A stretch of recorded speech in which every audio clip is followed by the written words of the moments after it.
está implícito nisso dizer que o universo teve um início de mínima entropia, significa dizer, de máxima ordem.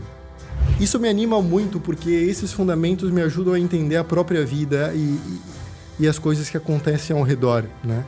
Desculpa voltar nessa coisa da entropia e da desordem do universo, mas tem tudo a ver também sob esse ponto de vista. Se você tem uma lei da física que diz que a entropia do universo sempre aumenta, ou seja, o universo sempre está se dirigindo para um estado de maior caos, mas porque quando eu penso nos fundamentos dessa ciência, chamada termodinâmica, certo?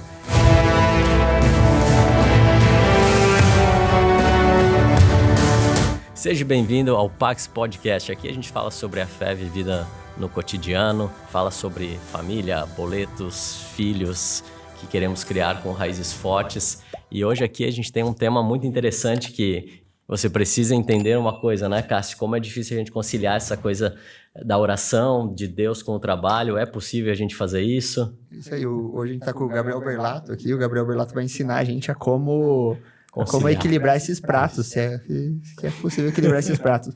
Principalmente da família, a vida espiritual, né, o trabalho, enfim, que parecem às vezes coisas que são conflitantes na maioria dos momentos da vida.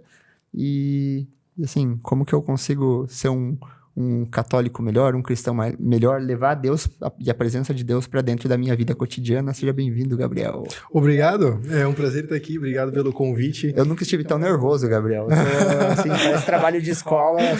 Pô, nervoso não está eu, vou ter que ensinar aí como zerar a vida, basicamente, né? Então... E para quem é da região aqui, muita gente já conhece o Gabriel. O Gabriel tem um trabalho bem legal aqui com palestras e tudo, aulas de doutrina e várias formas de ajudar a gente com conhecimento. E, Gabriel, mas tem muita gente que acha que não te conhece também. Seria interessante você se apresentar.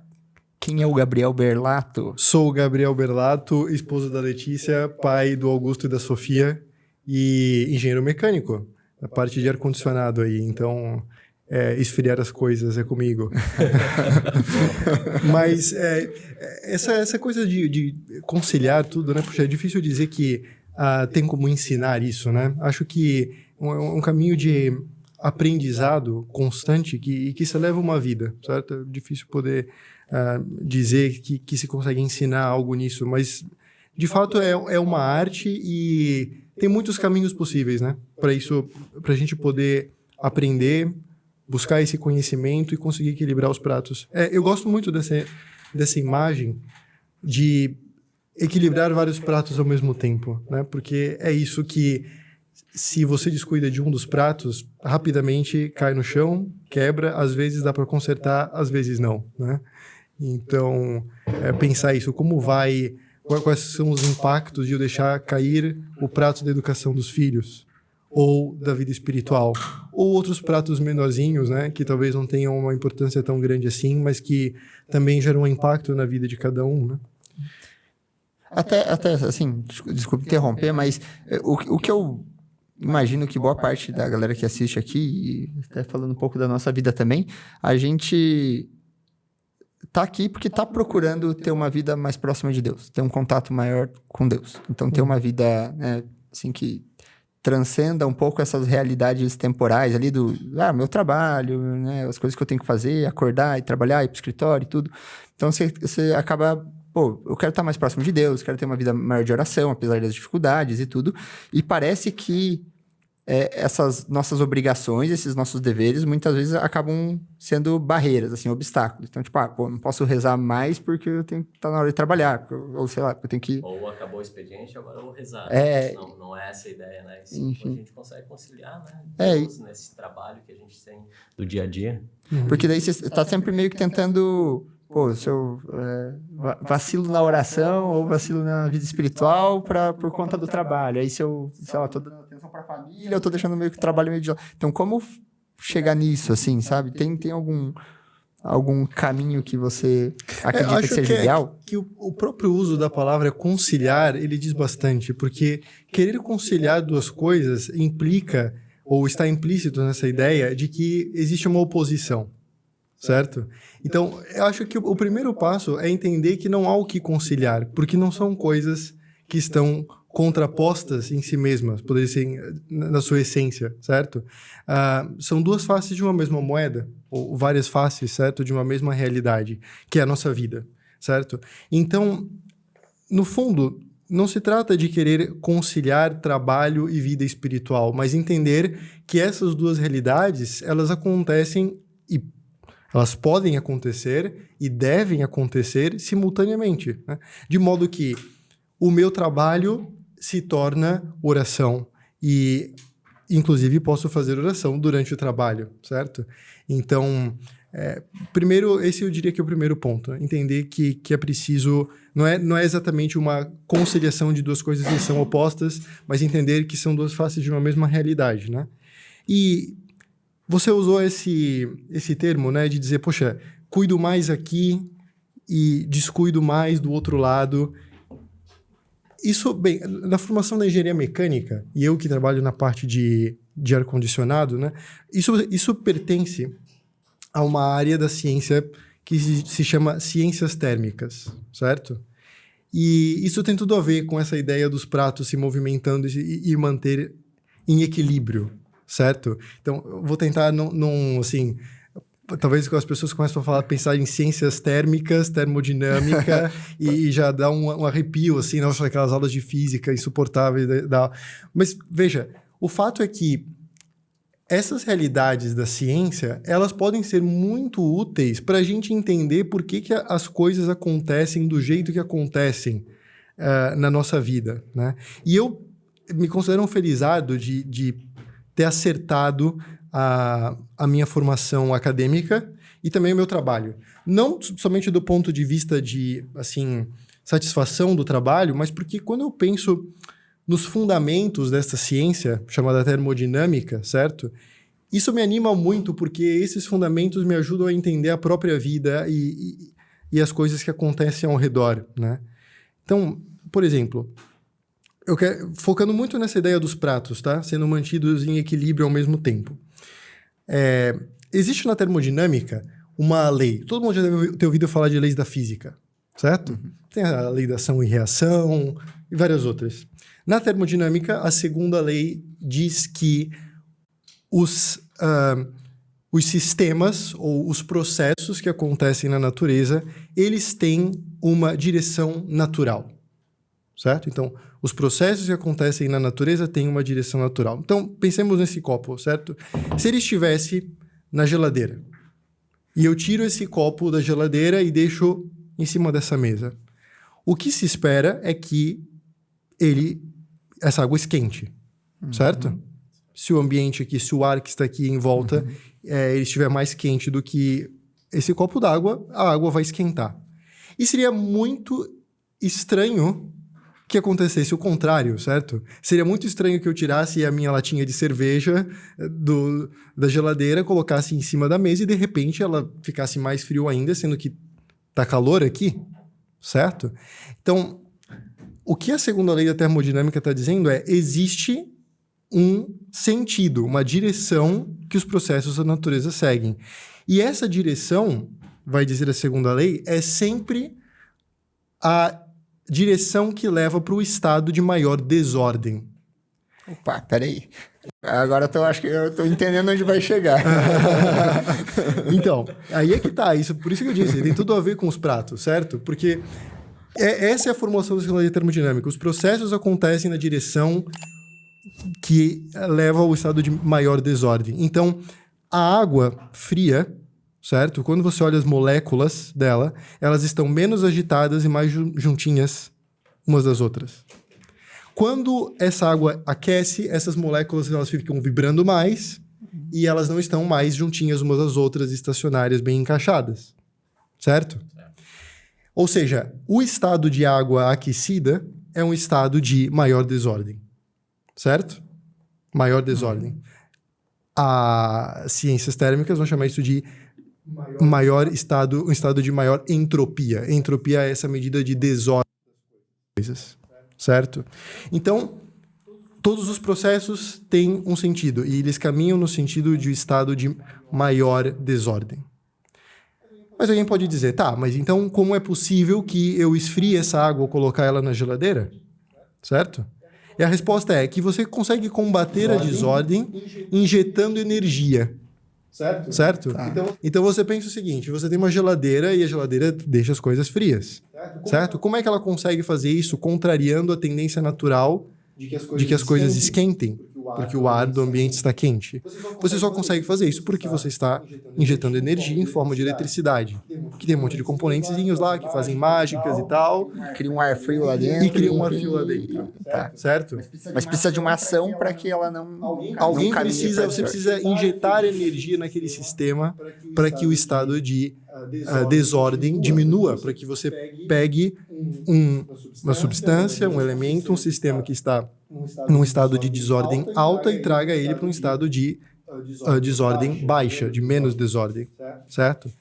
E aí é que está a mágica de dizer o seguinte, que as leis da termodinâmica explicam por que o seu guarda-roupa sempre está bagunçado, certo? Não se arruma. Né? E não se arruma.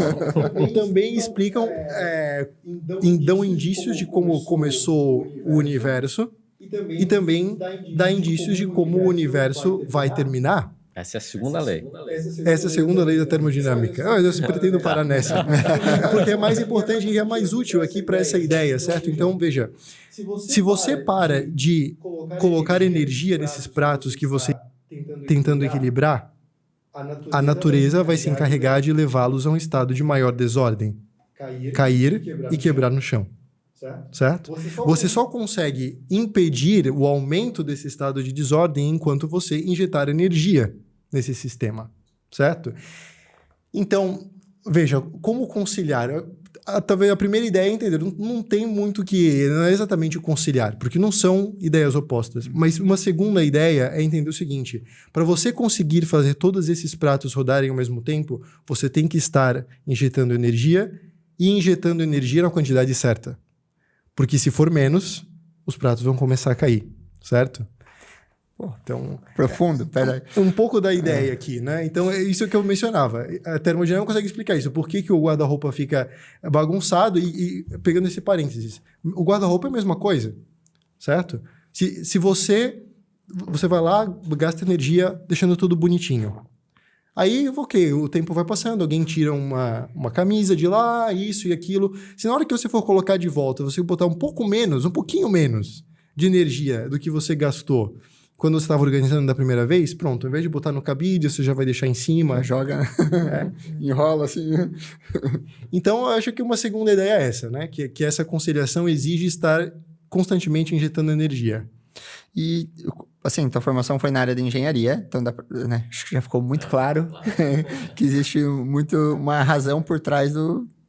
Trabalhou muito esse lance da razão. E a fé na tua vida? Como que você...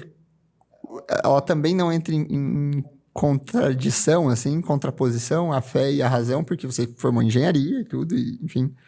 E você sempre esteve presente na igreja? Como foi a tua história com relação a isso? Onde que isso se encontra? Vou te interromper perguntando. Então, essa pergunta é muito boa, né? Eu sempre, graças à formação familiar, né? E sempre fomos católicos, minha família sempre foi à missa, sempre fui à missa também. Desde cedo me envolvia na paróquia, né? Com várias atividades. E... sempre me pareceu, especialmente na época assim, do ensino médio e tal, né, começam a surgir essas dúvidas, certo? De possíveis contradições entre fé e razão. Né? E, graças a Deus, também cedo eu comecei a ter contato com alguns livros, né, algumas literaturas, Lewis, por exemplo, né, que começaram a fazer com que eu entendesse que qualquer contradição que pudesse existir entre fé e razão, também Ratzinger, claro, né? Papa Bento XVI, muitos de seus escritos. Né? Mas me fizeram entender que qualquer contradição que aparecesse, na verdade, é somente uma contradição aparente, certo? Não é possível que exista uma contradição real entre fé e razão, porque se a razão, ou poderia dizer a ciência, né, busca olhar para como as coisas criadas se comportam, e se nós sabemos que essas coisas criadas foram criadas por um criador, certo? Que tem uma inteligência, e é a suma inteligência. Então, não pode haver contradição entre as duas coisas, certo? Porque um criador não pode criar uma criatura que o contradiga, certo? As duas coisas não se encaixam. Então, as primeiras leituras, assim, já foram me fazendo mudar a visão e meio que me vacinaram, talvez quanto a algumas coisas que na época do ensino médio ou da faculdade poderiam aparecer. Mas me chamou muito a atenção quando ouvi dizer que a teoria do Big Bang tinha sido criada por um sacerdote, Georges Lemaitre, certo? Então, algo de errado parecia não estar certo, certo? Quando você descobre nas aulas de física que você fala, não, veja, tem todo o evolucionismo, o Big Bang e tal, então Deus está fora dessa equação, mas é verdade isso? Como que um sacerdote lançou os fundamentos para a teoria do Big Bang, certo? Então, isso também, para mim, muitas vezes tem sido tema de, assim, eu poderia dizer até de oração, certo? Porque, desculpa voltar nessa coisa da entropia, mas e da desordem do universo, mas tem tudo a ver também sob esse ponto de vista. Porque se você tem uma lei da física que diz que a entropia do universo sempre aumenta, ou seja, o universo sempre está se dirigindo para um estado de maior caos, está implícito nisso dizer que o universo teve um início de mínima entropia, significa dizer de máxima ordem, certo? E nós podemos pensar em um castelo de cartas de baralho para isso. Você pode pegar muitas cartas, e as cartas têm diferentes naipes, e normalmente essas cartas têm uma cor diferente atrás, certo? Algumas são azuis, vermelhas e tal. Você pode montar um castelo de cartas. E isso já é bastante mais que simplesmente jogar as cartas na mesa, certo? Mas você pode montar também esse castelo simplesmente pegando as cartas e montando. Ou você pode dizer assim, não, primeiro eu vou usar todas as cartas vermelhas, depois eu vou usar todas as azuis. Ou mais do que isso, eu vou primeiro usar todos do mesmo naipe, da mesma cor, e assim sucessivamente. O que quero dizer com isso? Quero dizer que para você dizer que um determinado estado de coisas é o estado de maior ordem, você precisa conhecer todos os outros estados de menor ordem. E já é difícil pensar em todos os estados possíveis ou configurações possíveis da torre de cartas de baralho. Agora, imagine o que seria pensar ou conceber o estado de máxima ordem para todas as coisas que existem no universo. Isso requer a existência de uma suma inteligência. Não me parece razoável dizer que este universo que começou num estado de máxima ordem seja produto do acaso, certo? Então, veja, mesmo a ciência, quando você leva a sério as leis que a ciência nos informa, mesmo elas apontam e levantam, suscitam essa dúvida. Mas como começou? Da onde veio? Será que isso pode ser produto do acaso? Então, essas coisas todas, quando penso, né, isso não pode ser produto do acaso meramente, porque você requer maravilhas, requer uma suma inteligência para que isso seja concebido dessa forma. Então, diante disso tudo, sempre foi muito curto o período em que me pareceu haver uma contradição entre fé e razão, ou fé e ciência, certo? De modo que hoje essas coisas que tive oportunidade de estudar e tal, me ajudam, inclusive na minha oração, porque, veja, essa suma inteligência que tudo criou, que tudo concebeu, né, no princípio, é o mesmo Deus que se encarnou no seio de uma virgem e por 30 anos passou de forma oculta numa oficina, numa carpintaria, né? E depois, somente depois desses 30 anos, é que começou uma vida pública. Então, para mim isso é muito impactante, certo? Imagine, essa suma inteligência, o Deus Criador assume a carne humana e passa 30 anos oculto trabalhando. Isso tem que ter alguma implicação, certo? Isso tem que significar alguma coisa. O que significa que o próprio Deus, Jesus Cristo, passou 30 anos oculto trabalhando? Tem alguma importância ou, enfim, alguma ligação àquela vida de trabalho, aquela vida comum, digamos assim, né? Uma vida normal com... A gente retorna a pergunta: como conciliar?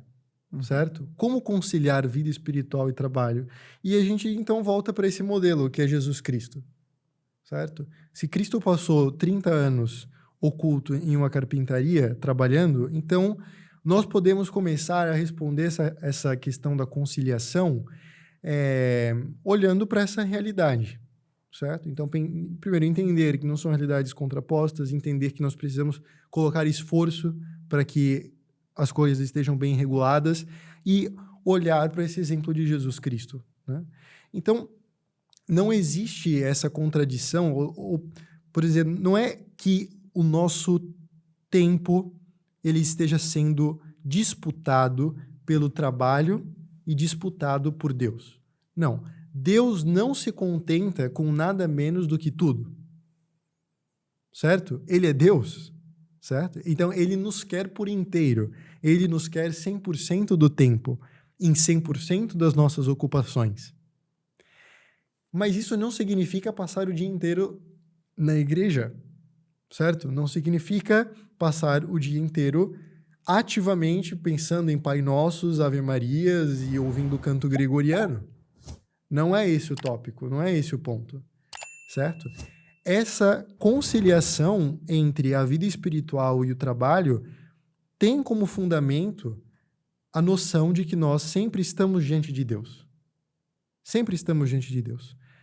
E que Deus é um Pai bondoso que nos acompanha e que está interessado nas nossas coisas. E por que posso dizer que está interessado nas nossas coisas? Porque Cristo passou 30 anos numa carpintaria e ele próprio se preocupou. Viveu isso, né? Ele viveu isso, certo? Teve que ajudar José na mesa que ele estava fabricando, na viga que ele precisava lixar. Então, Deus não está alheio a essas realidades da nossa vida. E não são realidades que foram postas como, sei lá, a consequência do pecado original, né? O trabalho como consequência do pecado original. Não é isso. Tem um pouco disso, né, também, que as pessoas, sei lá, lê Gênesis lá e entendem que o trabalho ele entra como uma punição, né? Então, agora vai ter que... Do suor do seu rosto e tal, né? Como entender melhor isso? É interessante. Essa também é uma aparente contradição, né? Porque, de fato, o Gênesis vai dizer que, depois do pecado original, Deus disse que o homem precisaria trabalhar e sofreria no seu trabalho, certo?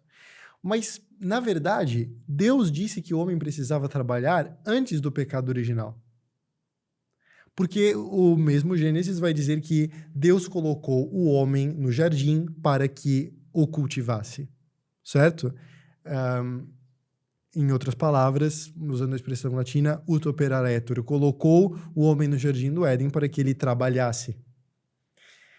Então, veja, que não é certo dizer que o trabalho é consequência do pecado. Não, a consequência do pecado é esse suor.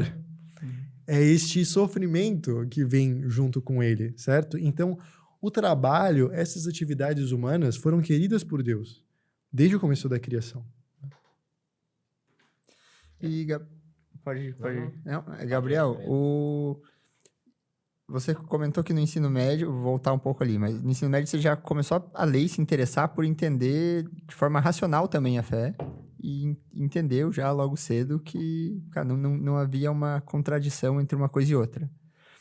E aí você entrou na faculdade, estudando algo extremamente técnico, né? Imagino eu, engenharia.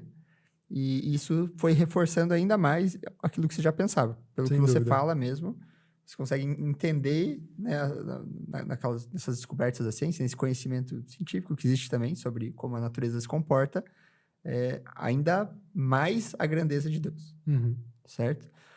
E como que foi o restante da tua formação, assim, sabe?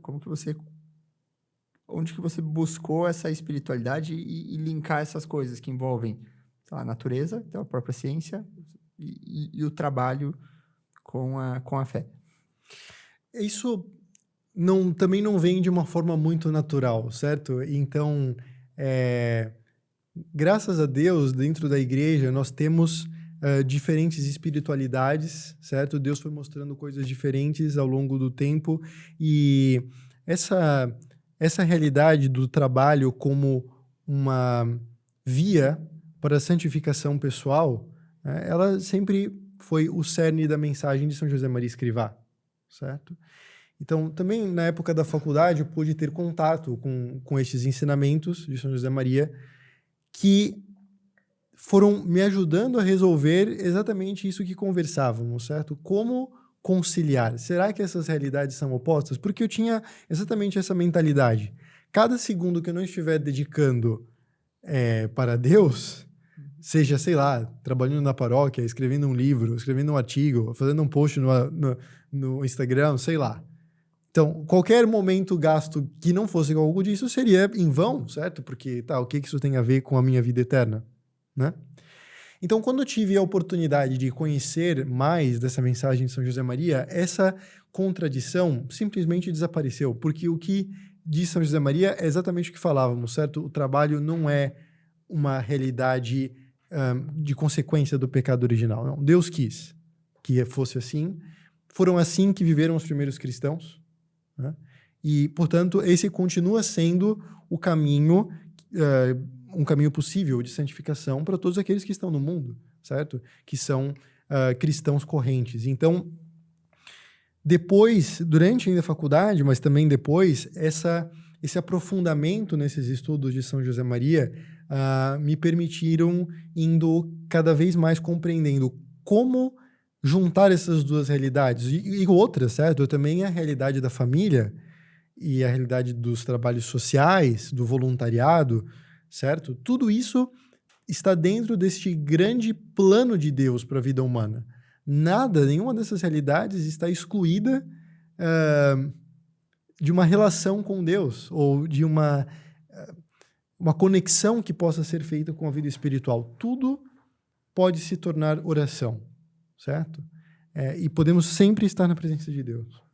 E de que forma, assim, trazendo para a vida prática? Até exemplos, assim, de talvez como você aplica isso na tua vida, assim. Você comentou, não é que você vai trabalhar, sei lá, rezando o terço.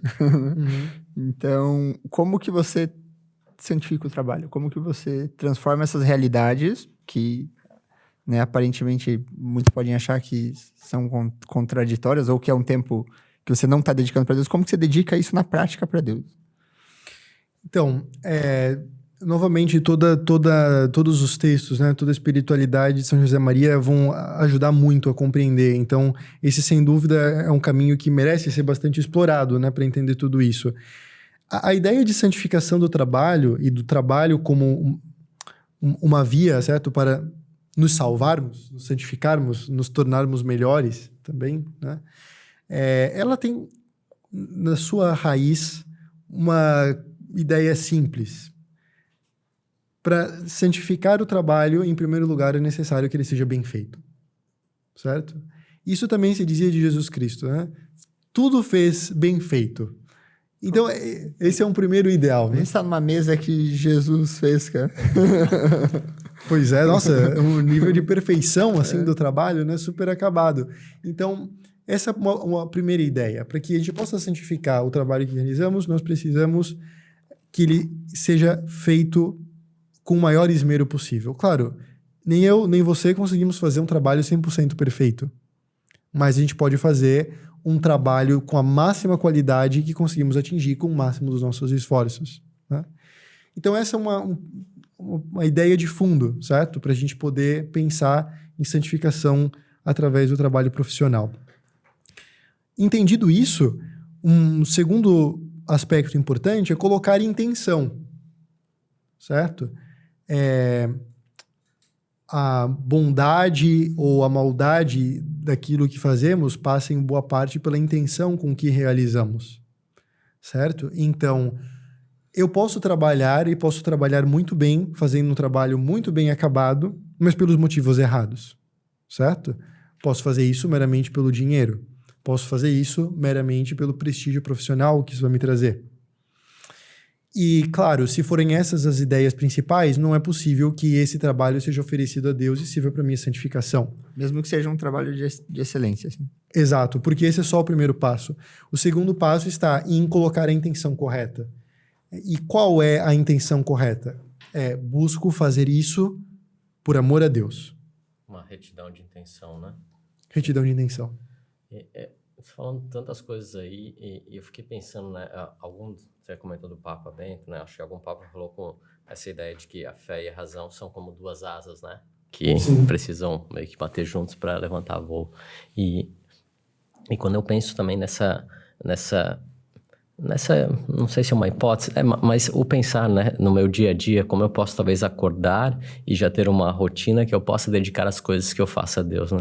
Talvez um início do meu dia ser dedicando, olha, vou dedicar isso a você, sabe? Essa é a oração que eu acho que tu tem muito também a falar essa oração, acho que a gente faz mental até, que antes de iniciar um trabalho, talvez a gente faz uma oração, ou a gente está no trabalho iniciando, como você falou, não tem essa diferenciação, né? A gente está ali e quando a gente está fazendo o nosso melhor, a gente já está pensando, estou fazendo isso para Deus.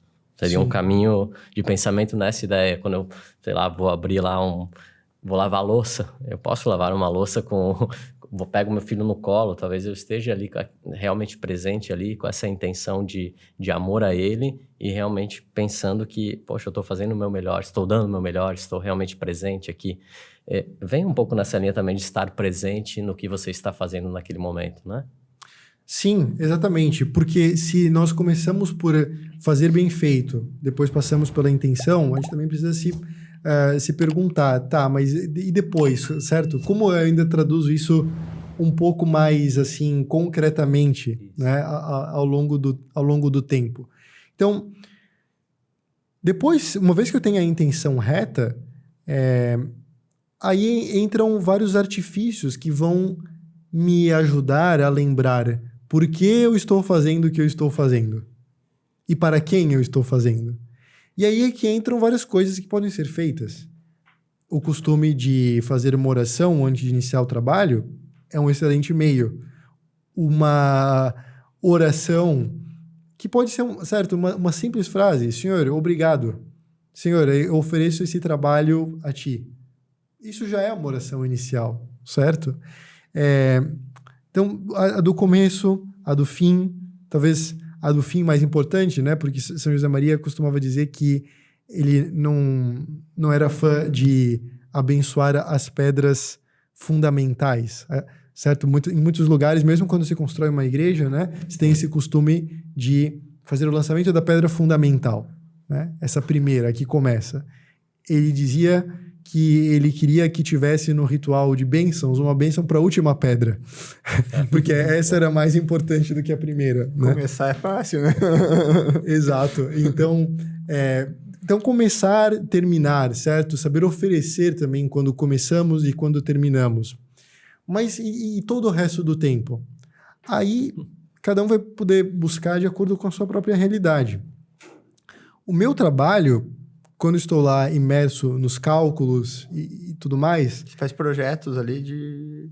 Projetos de ar-condicionado, cálculos de carga térmica, né? Vários dimensionamentos. Então, não é o tipo de trabalho que você consegue fazer e 100% do tempo estar com a cabeça em Deus. Isso impediria aquele conceito fundamental, ou digamos assim, a premissa fundamental, que é fazer bem feito, né? Então, surge aqui uma nova aparente contradição, certo? Pô, você se esqueceu completamente de Deus ali naqueles 20 minutos que você estava fazendo o cálculo, então como é que você pode dizer que você está realmente se santificando? Bem, veja, se tem o trabalho bem feito, se tem a retidão de intenção, se eu busquei no começo do meu trabalho, no fim, dedicar, oferecer isso a Deus, então, olha... Durante o resto do tempo, como você vai fazer vai depender da sua profissão. A minha não permite. Então, por que não, depois daqueles minutos, você simplesmente dizer também uma ejaculatória, senhora, olha, esses últimos 20 minutos aqui eu ofereço pela minha esposa que está com aquela dificuldade.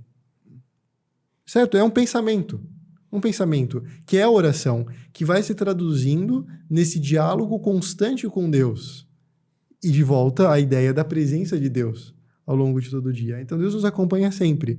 Então, em algumas profissões que talvez sejam mais intelectuais, mais, assim, que exigem esse esforço mental mais contínuo, vão ser essas pequenas jaculatórias, talvez usar de ter um crucifixo, certo? Perto da sua mesa de trabalho, uma imagem de Nossa Senhora, que vão fazer com que quando você lance aquele olhar, também lance uma jaculatória, um ato de amor a Deus, a nossa mãe, certo?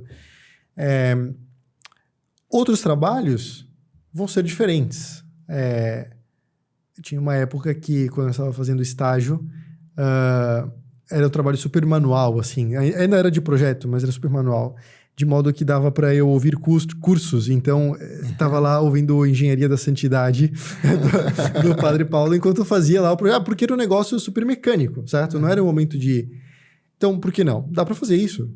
Se você gosta de ouvir músicas religiosas, tudo bem, faça isso. Certamente vai te ajudar a tua alma a se levar para Deus, né? Se o teu trabalho te permite. Se estou lavando louça, por que não posso, talvez, rezar o terço enquanto eu lavo louça? Ou conversar com Deus, usar esse tempo para dizer, Senhor, isso aqui tá me incomodando, esse pensamento não sai da minha cabeça, essa é aquela incomodação, né? Uhum. Então, talvez a chave esteja nisso, certo? Entender e fazer do trabalho, da vida de família, esse diálogo contínuo com Deus. É interessante que, até, né, conheci muito por você também, né? Sobre São José Maria e tudo. E o trabalho não é sempre bom, né? Assim, não é sempre prazeroso, vamos dizer assim, né? Então, tem momentos, às vezes, que você tem que, enfim, vai enfrentar ali coisas que você não quer. Força, né? E ali é uma, assim, pelo menos para mim tem funcionado, assim, sabe? Quando encontra, sei lá, uma reunião difícil que você vai fazer, ou, sei lá, alguém que você tem que conviver ali que tem uma certa dificuldade, por, enfim, alguma, até, sei lá, visão pessoal, qualquer coisa assim.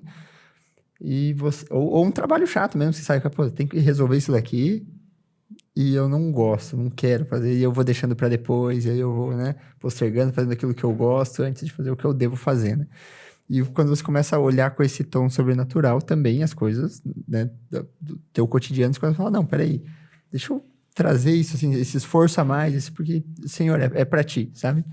Então, eu acho que isso é muito interessante, assim, e já dá um sentido muito superior ali, né, ao que você vai fazendo e principalmente, às vezes, aquelas coisas que você deixa de fazer ou que você faria mal feito e você começa a fazer com um sorriso no rosto, né, e é interessante isso. Né? As contradições, né, da mesma forma como a dor física de um doente, por exemplo, são esse tesouro que nós podemos usar para nos aproximar ainda mais de Deus, certo? Então, as contradições no trabalho, na vida familiar, são essa oportunidade excelente de nos agarrarmos à cruz de Cristo. E você tem algum exemplo que você lembra, assim, de, enfim, coisas que você percebeu que no seu dia a dia você conseguiria transformar em oração, assim, de que forma isso foi feito, seja trabalho ou vida familiar? Assim? Veja, essas preocupações do dia a dia, ou as alegrias, as tristezas, sucessos, fracassos, me vem à mente agora esse ponto de caminho também que diz isso, né? O ponto diz assim, rezar é falar com Deus. Mas de quê? Né? E a resposta está nisso, né? Alegrias, tristezas, sucessos, fracassos, né? Falar dele e falar de ti, em uma palavra, conhecê-lo e conhecer-te, ganhar intimidade. Esse ponto super famoso de caminho, né?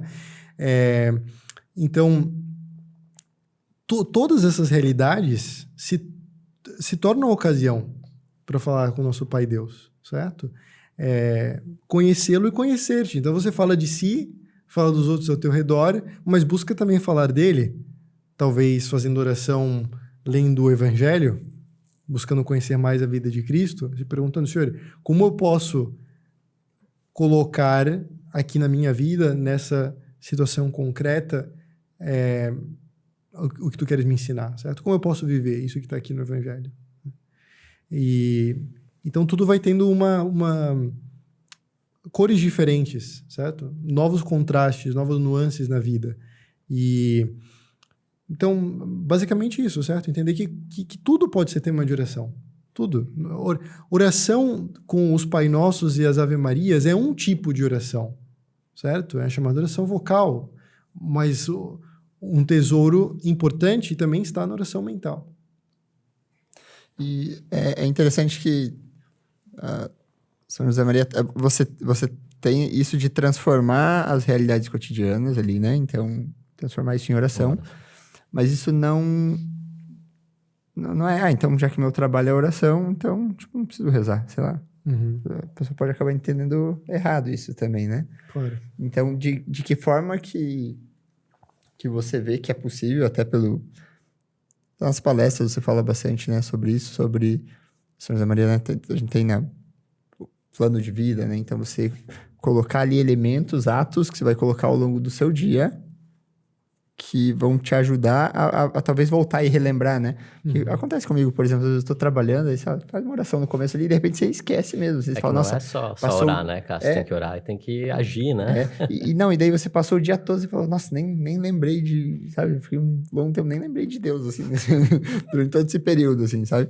Então, que mecanismos eu posso usar ao longo do meu dia para conseguir estar sempre retomando isso, assim, retomando esse oferecimento... Essa questão também, né? Poxa, eu passei o dia inteiro e não lembrei de oferecer, então, poxa, você não ofereci no começo, então eu perdi. Não, né? Assim, ofereça no final, certo? Você agora tem um trabalho acabado em mãos, então dá para oferecer mais ainda, você tem a última pedra. Mas a história da igreja, nossa, nós temos 2000 anos, certo?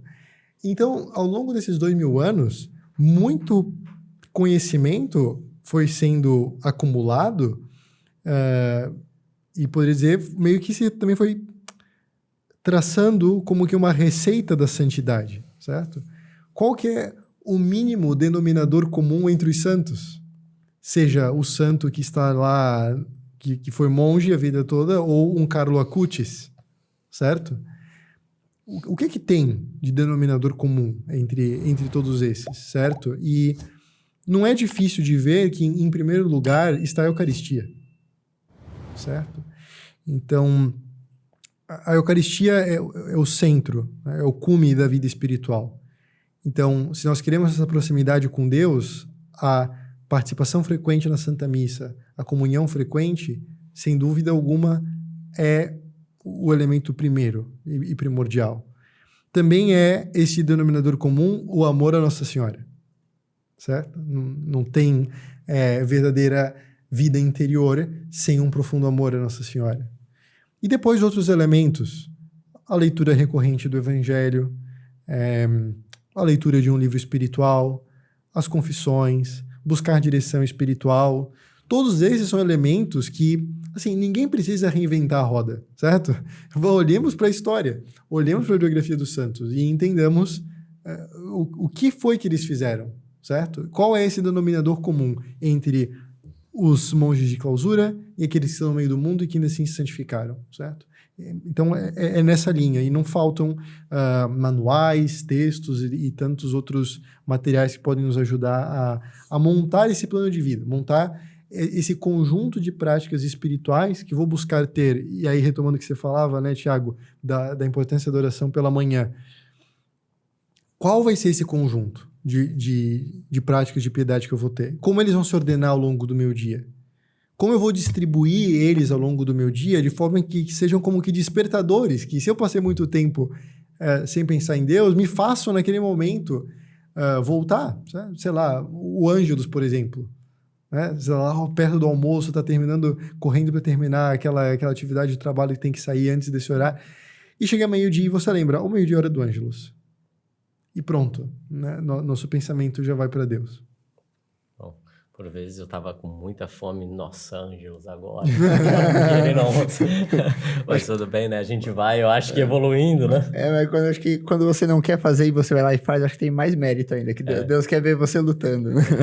Eu acho que essa ideia também que você falou, Gabriel, realmente Deus nos quer por inteiro, né? Ele não quer pedaços de nós, né? E a gente também, eu acho que parece que criou uma coisa assim, tem uma caixinha que é fé, uma caixinha que é trabalho, uma caixinha que é família e uma caixinha que tá lá, Deus junto com a fé, né? Mas quando a gente envolve, começa... não há dúvidas de que se a gente vai seguindo práticas diárias, mesmo que você não tenha nada, está buscando, né? Acho que você está buscando o caminho. Com certeza, se você vai... É matemático, né? Você vai fazendo, uma hora vai ter, eu acho que um estopim, né? Vai ter uma luz, né? Que você vai enxergar e vai falar, poxa, é aí que eu me encontro, né? Porque a gente percebe que cada um tem o seu encontro, como você falou, né? No dia a dia, a gente pode praticar, pode vir, pode fazer... Mas a família, que a gente também percebe que a gente é um exemplo para ela. Então, nós aqui como pais e querendo evoluir muito mais nessa ideia para uma próxima geração. Então, assim, compartilha também com a gente um pouco o que tu tem pensado recentemente, assim, em relação à criança, à paternidade mesmo. Eu sei que é um pouco... Estamos indo um pouco além do que a gente estava conversando aqui. Sim. Não, esses são desafios também que me preocupam muito, né? Eu tenho a felicidade de ter uma esposa que é bacharel em Direito e que agora está indo super a fundo nos temas de orientação familiar, né? Fazendo um bacharelado nisso. Então, essa preocupação com a família também está no cerne, certo? No cerne daquilo que fazemos, do que nos preocupamos em fazer, e é uma condição super necessária. Não tem como negligenciar isso, ou querer colocar menos energia, certo? Se eu colocar menos energia, o caos vai se instaurar, o prato vai cair e vai quebrar. Então, sem dúvida, a família tem esse papel central e fundamental, né? Nos esforços que a gente vai colocar, porque essa retidão de intenção, claro, oferecer as coisas que fazemos por Deus, mas depois por aqueles que são os nossos, né? As nossas esposas, os filhos. Então, também aqui tá tudo muito junto, né? Você falava dessas caixinhas, né? Também uma coisa que já me fez pensar muitas vezes, também nisso da engenharia, é um estudo dos metais, quando você vê que na composição dos metais se formam grãos, certo?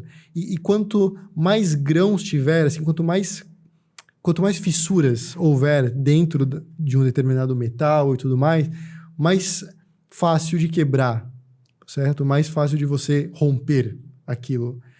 Então, sermos pessoas de uma peça só. Sermos pessoas de uma peça só.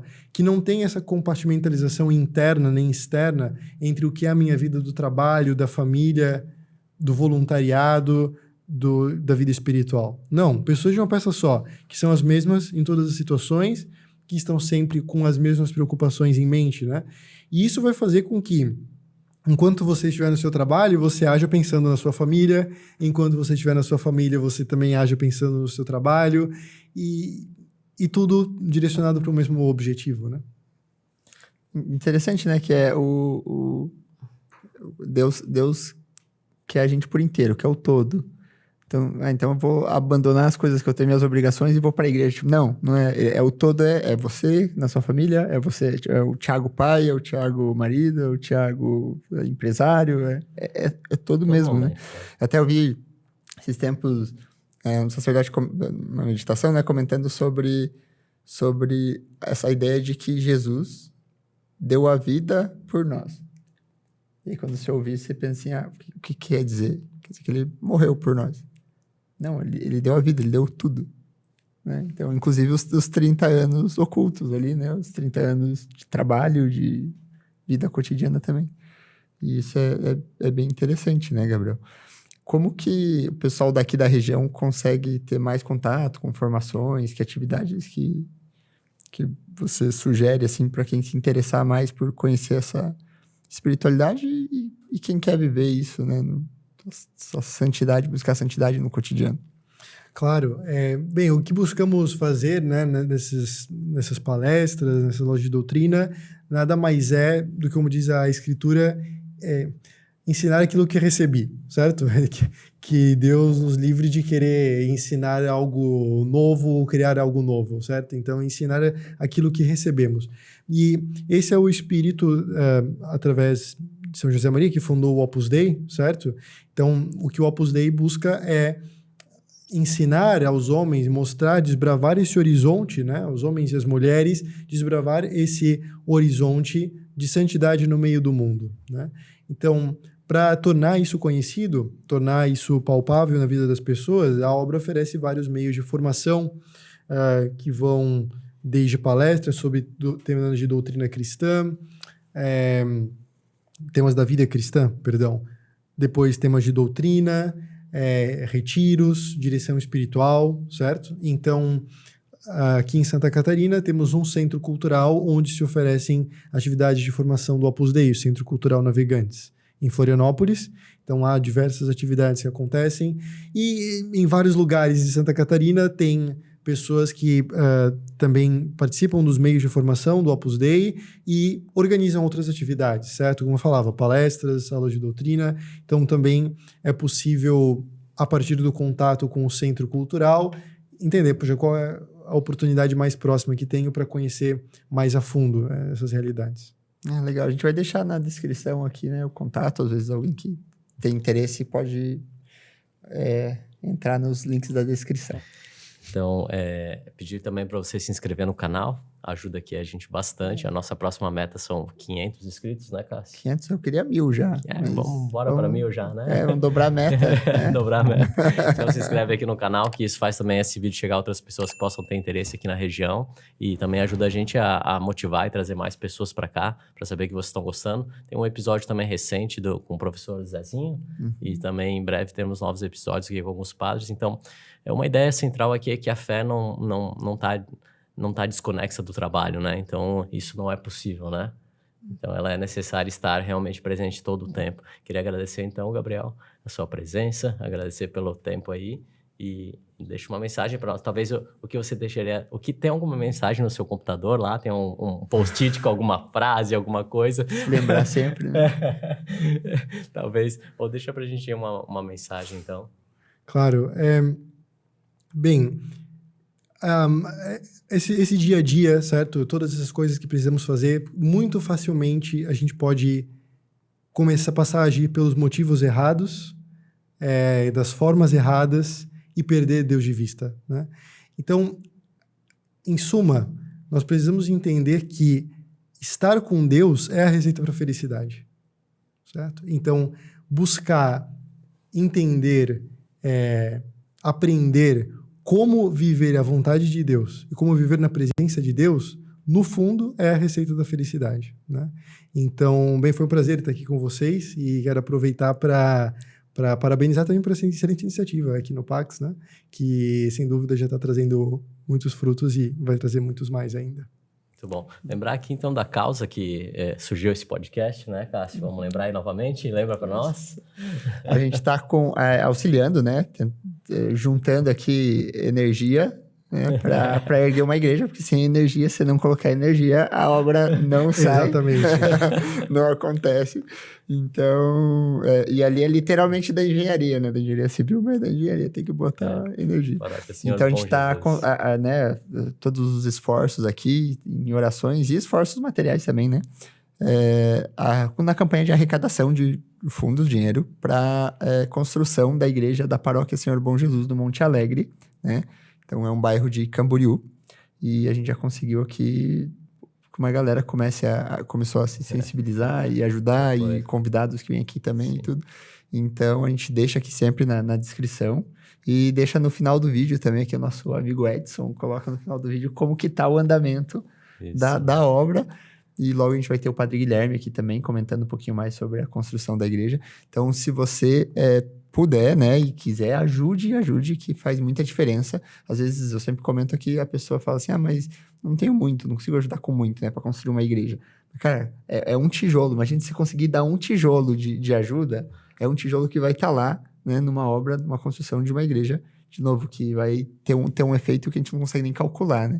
Quantas pessoas vão ser beneficiadas, quantas pessoas já são beneficiadas de ter acesso, né, a uma igreja. Imagina saber que você, né, deixou a tua marquinha ali, deixou o teu tijolo também. Então, ajude em estar aqui na descrição também o o Pix, os dados, tudo da igreja. Então, se esse episódio aí te causou um pouco de provocação, porque em nós aqui, pelo menos, até eu fiquei meio calado, né? Assim, aprendendo muito. O Gabriel vai ter que vir novamente aqui.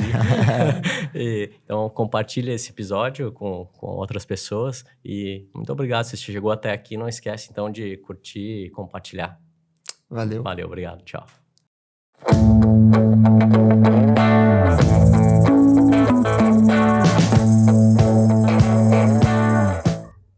Meus irmãos, minhas irmãs, com alegria.